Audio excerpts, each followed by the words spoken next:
বাংলাদেশের নিকট সমরস্য বিক্রির প্রস্তাব দিয়েছে ইটালি। এক্ষেত্রে যুদ্ধবিমান, স্যাটেলাইট, যুদ্ধজাহাজ সহ একাধিক সমরস্যের কথা। अस्सलाम वालेकुम वीवर, फिर से बहुत ही ज्यादा इम्पोर्टेंट वीडियो आया वीवर। इटली जो है वो यूरोफाइटर टाइफून बांग्लादेश को सेल करने की एक पेशकश कर रहा है। क्या है वीवर रियलिटी, आप लोगों के साथ वीडियो शेयर करने वाले हैं। अभी तक हमारे चैनल को सब्सक्राइब नहीं किया हुआ तो जल्दी से हमारे चैनल को सब्सक्राइब कर लीजिएगा। Without wasting the time video को स्टार्ट करते हैं। বাংলাদেশের নিকট সমরস্য বিক্রির প্রস্তাব দিয়েছে ইটালি। এক্ষেত্রে যুদ্ধবিমান, স্যাটেলাইট, যুদ্ধজাহাজ সহ একাধিক সমরস্যের কথা উল্লেখ করেছে। গতকাল 24 জুন 2024 সালে ঢাকায় গুরুত্বপূর্ণ সফরে আসেন ইটালির পররাষ্ট্র সচিব, যেখানে উভয় দেশের উচ্চ পর্যায়ের আলোচনা হয়। আলোচনার প্রধান বিষয় ছিল একটি প্রতিরক্ষা চুক্তি, যার আওতাধীন বাংলাদেশের নিকট সমরস্য বিক্রি এবং অনেক ক্ষেত্রে প্রযুক্তি হস্তান্তর করার প্রতিশ্রুতি দিয়েছে। বাংলাদেশের দ্বিতীয় স্যাটেলাইট তৈরির ক্ষেত্রে ইটালি সহযোগিতা করতে আগ্রহী। তবে বাংলাদেশ এ বিষয়ে ফ্রান্সের দিকে অগ্রসর হয়েছে। বাংলাদেশ প্রতিরক্ষা দপ্তর ইটালি থেকে সমরস্য কিনতে একাধিকবার আলোচনা করেছিল। প্রধানমন্ত্রী শেখ হাসিনা ইটালি সফর করেছিলেন, তবে বিভিন্ন কারণে শেষ পর্যন্ত চুক্তি স্বাক্ষরিত হয়নি। তবে ইটালির বর্তমান প্রধানমন্ত্রী বাংলাদেশ ইস্যুতে সরব হয়েছেন। তিনি চাইছেন বাংলাদেশ যেমন ইটালি থেকে অর্থনৈতিক সুবিধা নিচ্ছে, একইভাবে বাংলাদেশেরও উচিত ইটালির স্বার্থে কাজ করা। কেননা এই মুহূর্তে ইটালি হতে প্রচুর রেমিটেন্স পায় বাংলাদেশ। কেননা 2 থেকে 3 লক্ষ প্রবাসী ইটালিতে অবস্থান করছে, যার 70% অবৈধ। এছাড়াও বাংলাদেশ হতে প্রতি বছর কয়েক হাজার শ্রমিক নিচ্ছে। ভবিষ্যতে এই সংখ্যা বৃদ্ধি করতে আগ্রহী। তাছাড়া বাংলাদেশ হতে বহু পণ্য ইটালি রপ্তানি করা হচ্ছে। এর বিপরীতে বাংলাদেশ যাতে সমরস্য কিনে বাণিজ্য ঘাটতি কমায় এবং নিজেদের সুবিধা বৃদ্ধি করে, এটাই চাইছে ইটালির প্রধানমন্ত্রী জর্জিও মেলোনি সরকার। এটি তিনি গোপন রাখেননি, বরং সাম্প্রতিক সময় প্রকাশ্যে ঘোষণা দিয়ে জানিয়েছেন। যার ফলাফলস্বরূপ বাংলাদেশ সফরে এসেছেন ইটালির পররাষ্ট্র সচিব। গত মাসে প্রধানমন্ত্রীর সঙ্গে সাক্ষাৎ করেছিলেন ইটালির রাষ্ট্রদূত, যেখানেও প্রধান আলোচনার বিষয় ছিল সমরস্য রপ্তানি। ইটালি অবগত বাংলাদেশ আগামী দিনে কয়েকটি সমরস্য কিনবে, যার মাঝে বেশ কয়েকটি সেক্টরে ইটালির ভারী এবং হালকা সমরস্য রপ্তানির সুযোগ রয়েছে।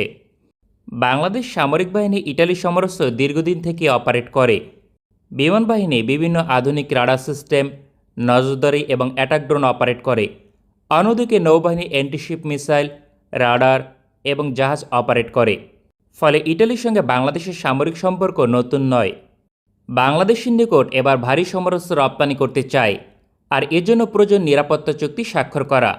কেননা দেশটির নীতিমালা হচ্ছে কেবলমাত্র কৌশলগত মিত্র হলেই ভারী সমরস্য পাবে। বাংলাদেশের নিকট ইউরোফাইটার টাইফুন রপ্তানি করার চেষ্টা রয়েছে দেশটি। এক্ষেত্রে নতুন নয়, বরং পুরনো 90টি ইউরোফাইটার টাইফুন অপারেট করে ইটালি, যার থেকে 24টি রপ্তানির চেষ্টা করছে। তবে বাংলাদেশকে সম্ভাব্য ক্রেতা হিসেবে বিবেচনা করলেও বাংলাদেশ হয়তোবা কিনবে না, কারণ এর মূল্য দিয়ে নতুন একই ক্যাটাগরিতে আরও আধুনিক ফাইটার ক্রয় করা সম্ভব, যা বাংলাদেশের চাহিদার সঙ্গে অধিক সাদৃশ্যপূর্ণ। তাছাড়া এর মেইনটেন্যান্স ব্যয় আকাশচুম্বী, ফলে বিকল্প প্রয়োজন। তবে নৌবাহিনীর জন্য হাই পারফরমেন্স ফ্রিগেট রপ্তানি করতে চায়। এক্ষেত্রে প্রযুক্তি হস্তান্তর করার প্রস্তাব দিয়েছে। ইটালি বর্তমানে 4 ধরনের ফ্রিগেট নিয়ে কাজ করে। এগুলো হচ্ছে ফ্রাইম ক্লাস, পেসকো ক্লাস, পিপিএ ক্লাস এবং দোহা ক্লাস। বাংলাদেশের বাজেট অনুযায়ী ফ্রেম এবং পিপিএ ক্লাস ক্রয় করা সম্ভব নয়, তবে অন্য দুটি অপশনে যেতে পারে বাংলাদেশ। এক্ষেত্রে চীন, তুরস্ক সহ বহু দেশের চেয়ে কার্যকর ফ্রিগেট অফার করছে ইটালি। মূল্য এবং রাষ্ট্রীয় চাহিদা এবং কোয়ালিটি সব দিক থেকে আদর্শ অপশন। বাংলাদেশের নিকট ভারী সমরস্য ছাড়াও হালকা এবং মধ্যম মানের সমরস্য রপ্তানি করতে চায় দেশটি, আর সেখানে বাংলাদেশের আগ্রহ সবচেয়ে বেশি। এক্ষেত্রে নৌবাহিনীর জন্য 2টি মেরিটাইম পেট্রোল এয়ারক্রাফট হিসেবে এটিআর 72কে বিবেচনা করছে দেশটি। এছাড়া নৌবাহিনীর ইউটিলিটি এবং অ্যান্টি সাবমেরিন হেলিকপ্টার সরবরাহের প্রস্তাব দেওয়া হয়েছে।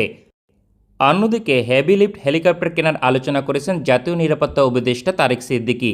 এই প্রকল্পগুলো অনেক বেশি বাস্তবসম্মত, ফলে বাংলাদেশ ক্রয়ের বিষয়ে আগ্রহ প্রকাশ করেছে এবং আলোচনাও চালিয়ে যাচ্ছে। অন্যদিকে হালকা সমরস্য হিসেবে স্পেশাল ফোর্সের rifle, bullet proof vest, helmet, parachute, night vision goggles, infantry vehicle, radar system এবং শর্ট এবং মিডিয়াম রেঞ্জ আকাশ প্রতিরক্ষা ব্যবস্থা অন্যতম। বাংলাদেশের বহু টেন্ডারে ইতিমধ্যে অংশগ্রহণ করেছে ইটালি, ফলে বেশ কয়েকটি টেন্ডারে জয়লাভ করবে। তবে ইটালির লক্ষ্য হালকা নয় বরং ভারী সমরস্ত্র রপ্তানি করা। ফ্রান্সের সঙ্গে প্রতিযোগিতা করে বাংলাদেশকে এই প্রস্তাব দিয়েছে ইটালি। বাংলাদেশ প্রতিরক্ষা দপ্তর গুরুত্ব দিয়ে বিষয়টি বিবেচনা করবে। जबरदस्त किस्म का वीवर यूरोफाइटर टाइफून जो है फाइटर जेट है और बांग्लादेश की एयरफोर्स में इस किस्म की फाइटर जेट की नीड भी है। बांग्लादेश को इस किस्म की फाइटर जेट को लाजमी अपनी एयरफोर्स का हिस्सा बनाना चाहिए। J-10C, F-70 थंडर, F-16 और साथ में यूरोफाइटर टाइफून, ये 4 जो फाइटर जेट हैं अगर बांग्लादेश की एयरफोर्स में ऐड होते हैं तो डेफिनेटली बांग्लादेश की एयरफोर्स जो है वो दुनिया की बेहतरीन किस्म की एयरफोर्स बन सकती है। बांग्लादेश को जस्ट जदीद और पावरफुल किस्म के फाइटर जेट की नीड है, तो इंशाल्लाह बांग्लादेश हासिल कर लेगा। मिलते हैं नेक्स्ट वीडियो में इंशाल्लाह, तब तक के लिए अल्लाह हाफिज।